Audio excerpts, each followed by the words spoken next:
ফার্স্টেই তোমাদের সাথে শেয়ার করব এত সুন্দর একটি ব্লাউজ পিস। আমি ফার্স্টেই ব্লাউজ পিসটা শেয়ার করার কারণ আছে। এটা রয়েছে ব্লাউজ পিসটা। এবার আসো শাড়ির কালারটা দেখে নাও।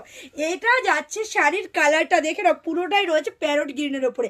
প্যারট গ্রিনের সাথে এরকম একটা কন্ট্রাস্ট কোথাও কি দেখেছো? কোথাও দেখেছো? ফার্স্ট টাইম আলো শাড়ি সেন্টার লঞ্চ করলো শুধুমাত্র তোমাদের জন্য মাস্ট্রু বেনারসির উপরে, সেমি পিওরের ওপর রয়েছে। সাথে বর্ডারটা দেখে নাও, সম্পূর্ণ ইউনিক ডিজাইনের একটি বর্ডার, এত সুন্দর একটি ব্লাউজ পিস। কত মনে হচ্ছে শাড়িটা তোমাদের? কত মনে হচ্ছে? কত মনে হচ্ছে? 2000? আমি কমই বললাম, তাহলে কত? 1900, 1700, 1500? সেটাও না, তাহলে কত? মাত্র মাত্র আর মাত্র 1350 টাকা। জাস্ট ভেবে দেখো, এত সুন্দর একটি কালেকশন বাটার ফিনিশিং এর উপর রয়েছে, ধরেছি জাস্ট মাখুম। এরকম একটা সুন্দর কালেকশন মাস্ট্রো বেনারসির উপর রয়েছে মাত্র 1350 টাকা। তাহলে বুঝে নাও এটাই রয়েছে আলো শাড়ি সেন্টার। জলদি জলদি করে এসএস নিয়ে হোয়াটসঅ্যাপ করো, আমাদের all over India delivery available রয়েছে। তাড়াতাড়ি করে বুকিং সেরে ফেলো।